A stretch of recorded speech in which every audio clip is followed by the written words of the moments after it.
bonheur de vous retrouver pour cette nouvelle page d'information. Bonsoir à tous et bienvenue dans ce 19h.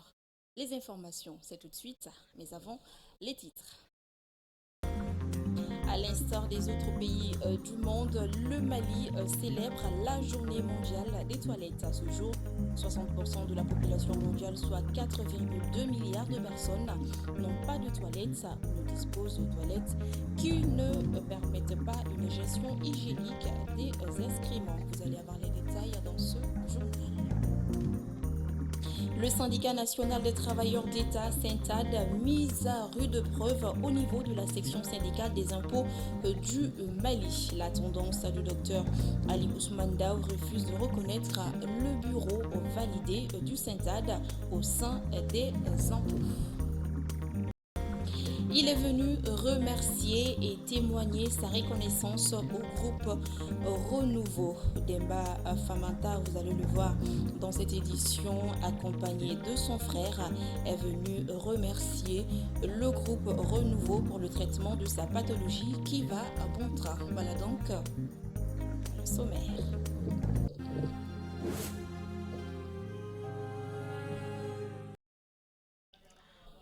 Bienvenue si vous nous rejoignez. Le Rassemblement pour le Mali, RPM, a organisé un atelier d'échange des cadres, des élus et des femmes potentiellement candidates du parti ce samedi 18 novembre 2023 à l'ex-Crèce de Badalabougou. L'objectif de cet atelier est de renforcer les capacités des participants sur le nouveau cadre administratif et juridique du district de Bamako. Le compte-rendu est signé à la Makoudjabaté, Zakaria Omar Keïta. Après le premier congrès extraordinaire du parti RPM tenu les 26 et 27 août 2023 au CICB, le nouveau bureau politique national s'est doté d'un plan d'action trimestriel octobre, novembre et décembre 2023 dont la mise en œuvre a permis d'organiser cet atelier. L'atelier de ce matin porte sur une thématique d'une grande importance pour le RPM et les 3 millions d'habitants du nouveau district de Bamako. Je voudrais réitérer ma confiance dans la nouvelle direction de notre parti et l'exhorter à un travail politique plus dynamique, plus collectif et plus efficient afin d'atteindre un niveau satisfaisant dans la réalisation des objectifs du programme d'activité trimestrielle. Compte tenu de la pertinence des différentes thématiques en lien avec la loi numéro 2015-052 instituant des mesures pour promouvoir le genre dans l'accès aux fonctions nominatives et électives et des recommandations de l'élection de l'outil Win-Win for Women gagné avec les femmes. Abordé lors de cet atelier, le président de RPM a incité les participants à plus d'assiduité, à procéder à des échanges francs et courtois et à formuler des propositions et recommandations pertinentes pour renforcer les capacités des membres du parti en général et des femmes potentiellement candidates en particulier.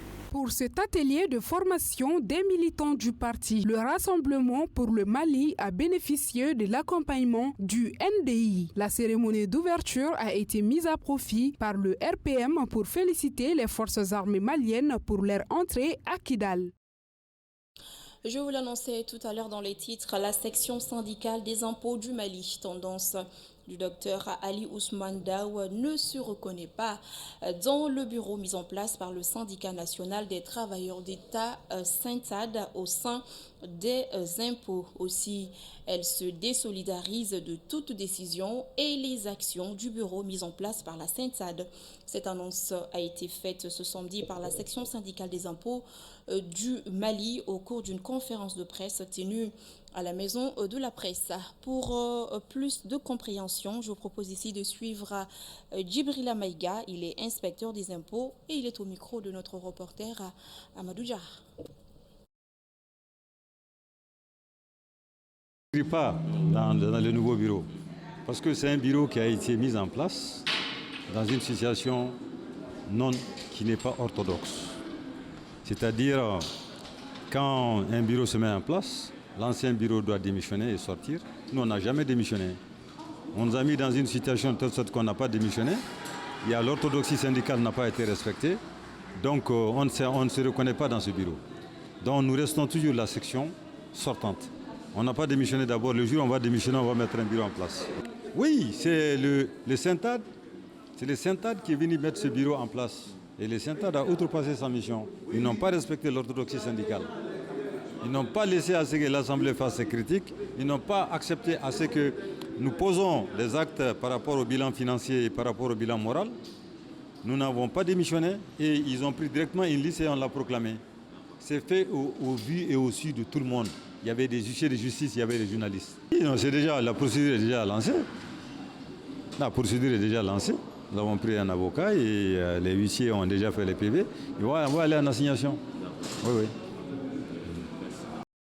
Actualité à l'intérieur du pays, je vous amène de prime abord à Mopti où, en vue de tirer efficacement les enseignements de l'année 2023, l'UNICEF et ses partenaires ont organisé les 14, 15 et 16 novembre 2023 dans la région de Bandiagara la revue annuelle 2023 du programme de coopération Mali-Fonds des Nations Unies pour l'enfance. Objectif: évaluer le chemin parcouru à travers l'examen du rapport des activités de l'année 2023 et du plan d'action pour l'année 2024. Moussa Traoré, Soumaïla Aya, correspondance. Il s'agissait pour l'UNICEF et ses partenaires régionaux de faire une analyse des activités et des recommandations issues de la mise en œuvre du programme de coopération Mali-UNICEF au titre de 2023, ainsi que les défis dans la planification 2024. Selon le représentant de l'UNICEF, grâce aux engagements communs, d'importants progrès ont été enregistrés en 2023 en faveur des enfants et des femmes,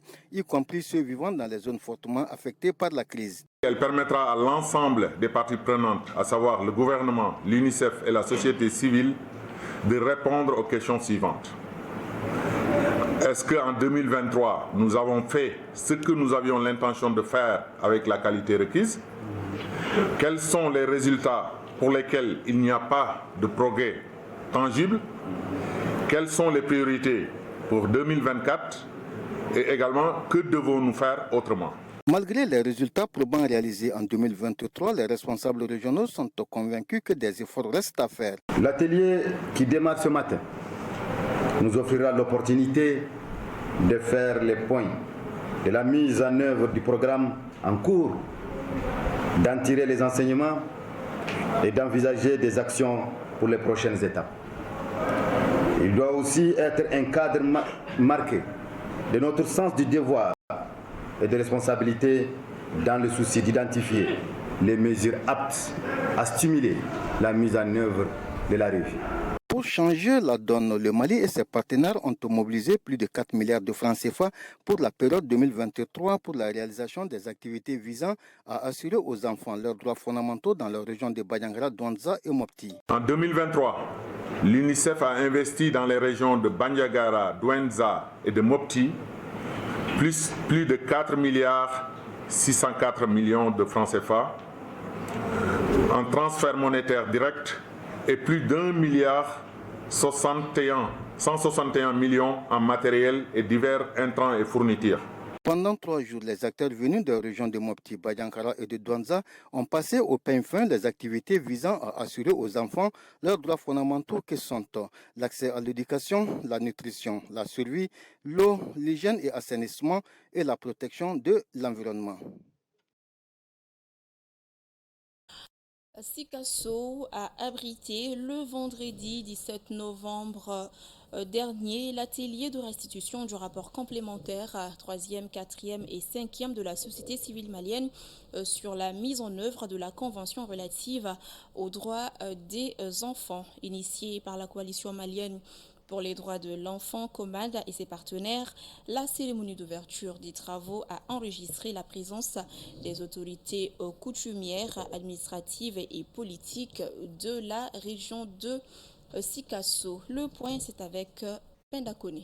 L'objectif de cet atelier, initié par la coalition malienne pour les droits de l'enfant, est de faire la restitution du 3e, 4e et 5e rapport complémentaire de la société civile malienne sur la mise en œuvre de la Convention relative aux droits des enfants.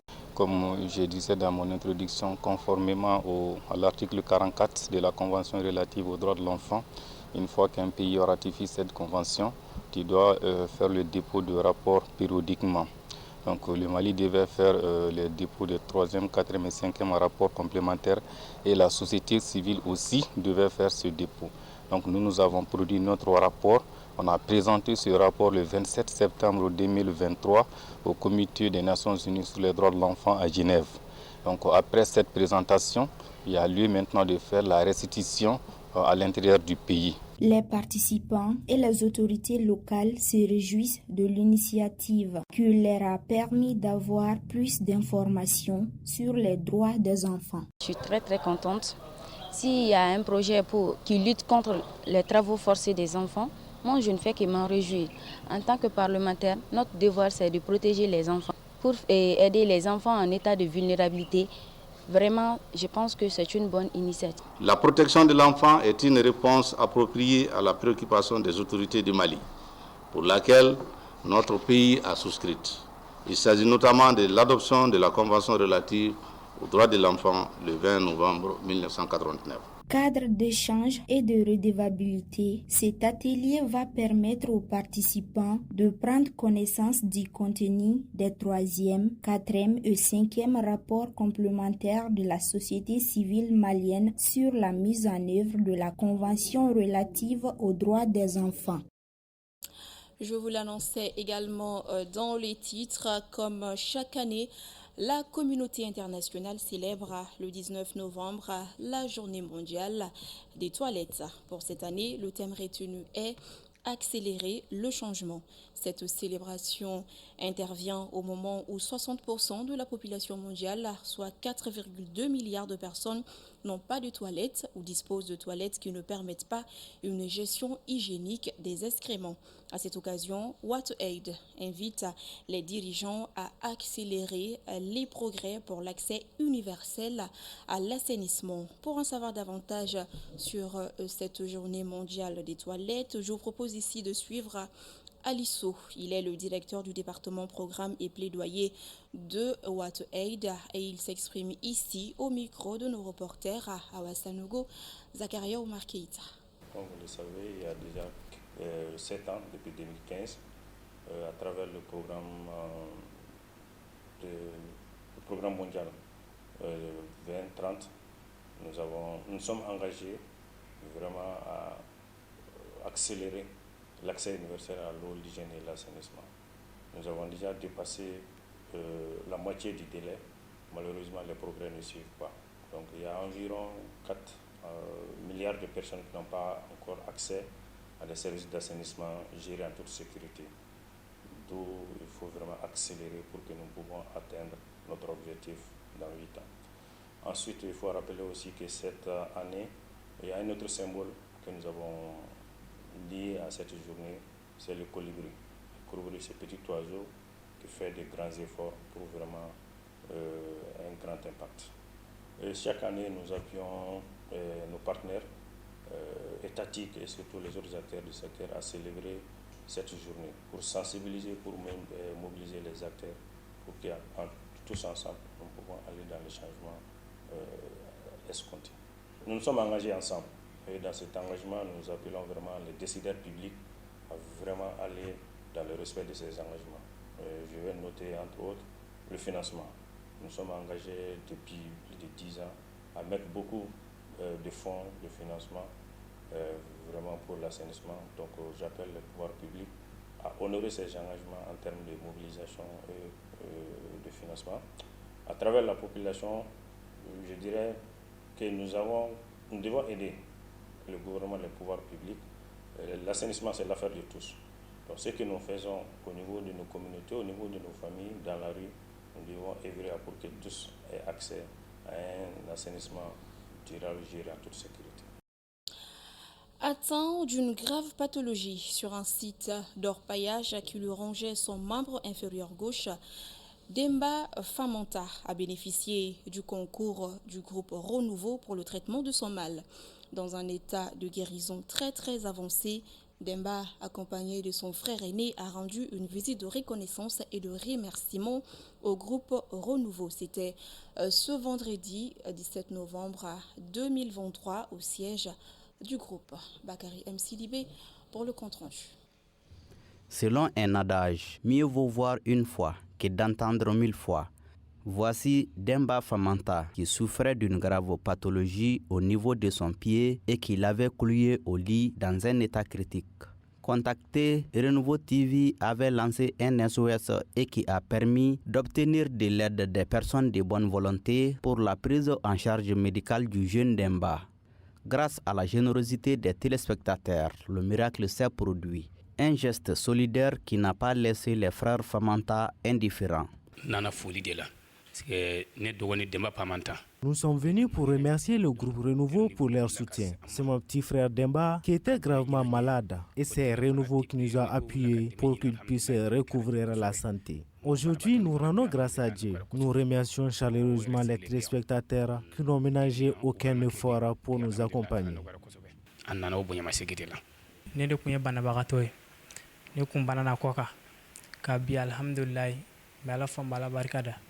C'est moi qui étais malade, mais grâce à l'appui du groupe Renouveau et ses fidèles téléspectateurs, j'ai retrouvé la santé aujourd'hui. Je remercie mon oncle qui m'a beaucoup soutenu. Comme vous voyez, je me tiens sur mes jambes, alhamdoulilah. Je demande au bon Dieu d'assister tous ceux qui m'ont aidé. Après avoir exprimé toute sa gratitude à l'endroit de tous ceux qui sont intervenus pour soutenir le sieur Famanta durant cette épreuve douloureuse, l'administrateur général du groupe Renouveau, Markache Daou, a encouragé les fidèles de la chaîne à maintenir cette dynamique au bénéfice des personnes vulnérables. Aujourd'hui, on vient d'avoir la certitude de visu que le malade gravataire d'hier est devenu un monsieur aujourd'hui actif et capable à apporter tout son soutien, tout son apport à l'économie, à sa famille. Et puis voilà, un message d'encouragement, de félicitations à l'endroit du peuple malien, à l'endroit de nos téléspectateurs. Ils sont humains, ils sont solidaires, ils sont incroyables. Je vais dire que les téléspectateurs de Renouveau sont vraiment généreux. Oui, sans eux, ce miracle-là ne se serait pas produit. Sans eux, le monsieur que vous voyez avec sourire aux lèvres, aujourd'hui, ne serait pas dans cet état-là. Les encourager par la même occasion à soutenir des gens qui sont dans l'impérieuse nécessité. À noter que Demba Famanta fait désormais partie de la liste des personnes ayant recouvré leur santé grâce à l'appui de Renouveau TV qui ne cesse d'assister les personnes en situation de vulnérabilité au Mali.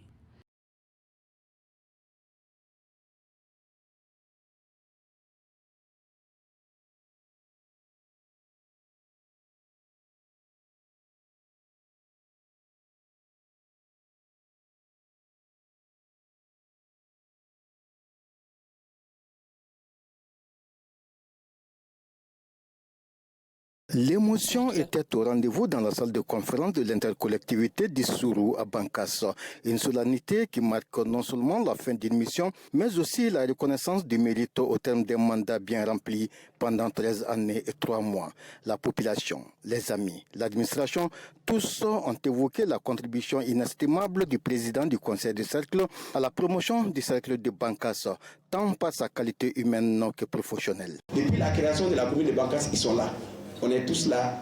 Donc, au-delà du poste qu'ils ont occupé, donc, avant d'être président du conseil, il a occupé aussi d'autres postes électifs. Donc, c'est pour vous dire, hier, lui et ses adjoints, ces deux vice-présidents, j'ai dit qu'on aura toujours besoin de leur expérience. Merci pour ton travail et d'avoir continué à être performant malgré les difficultés. Félicitations pour ton travail. Je sais que tu peux mieux faire. Ne baisse pas les bras, car tu as les capacités de réussir. Réussir surtout pour ton cercle. Les réformes politiques et institutionnelles du Mali ont conduit à la suppression des conseils de cercle en mettant fin au mandat. Après 13 ans et 3 mois de collaboration et de signature d'actions collectives, c'est avec beaucoup d'émotion que l'ex-président du conseil de cercle s'est adressé à sa communauté. Il s'agit bel et bien d'un au revoir et non d'un adieu. Je serai disponible pour vous et répondrai à toutes vos sollicitations dans la mesure de mes possibilités. Permettez-moi de remercier Dieu, le Tout-Puissant, qui nous a permis de conduire le bateau du conseil de cercle de Bankas à bon port. Une occasion également pour les administrateurs de cercle de saluer la collaboration et d'exprimer toute leur gratitude pour la qualité du service rendu. Ce monsieur, il nous a unis ici. C'est rare de voir un conseil de cercle s'entendre avec son maire, s'entendre avec l'administration. C'est rare. Je peux le dire, je l'affirme, c'est rare de voir ça au Mali. Mais chez nous à Bankas, on a la chance. On a la chance d'avoir ça.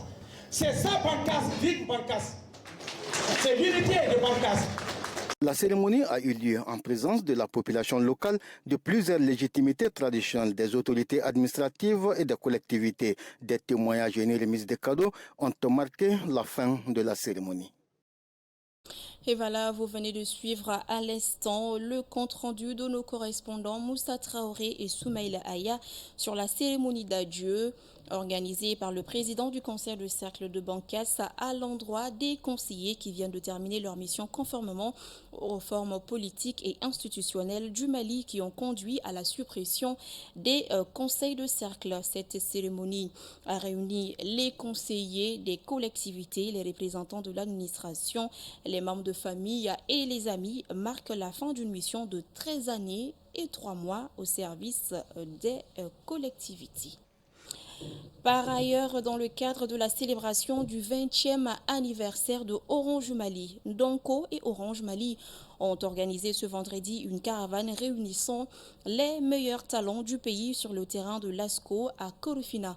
L'objectif était de permettre à ces jeunes talentueux de démontrer leur savoir-faire au public. Oumugaku, Zakaria Omarketa, contre. Dans le cadre du 20e anniversaire d'Orange Mali, Ndonko, en partenariat avec Orange Mali, a organisé une compétition multidisciplinaire pour découvrir les jeunes talents à travers le district de Bamako. Des artistes de tous bords s'affrontent dans des disciplines variées, allant de la musique à la chorégraphie moderne, en passant par les jonglages de ballons, les one-man shows et les acrobaties.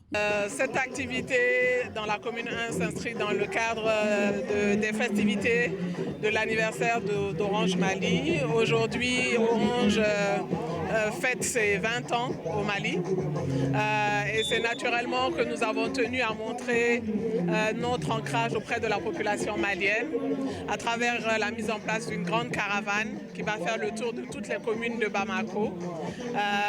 Caravane où Orange va montrer aux populations du district de Bamako son savoir-faire mais aussi son savoir-être. Comme vous avez pu le voir, nous avons plusieurs activités.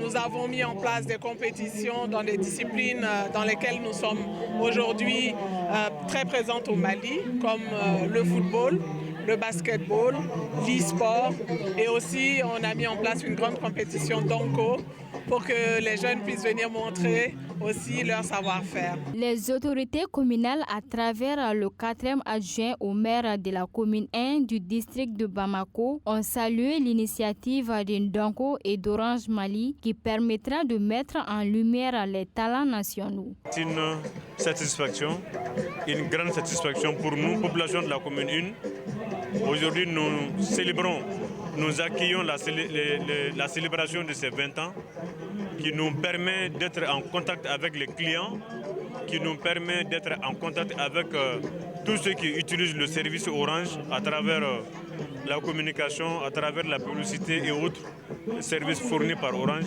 À noter que cette caravane d'Orange à Mali et Ndonko se déroulera jusqu'au mois de décembre et fera le tour de toutes les communes du district de Bamako.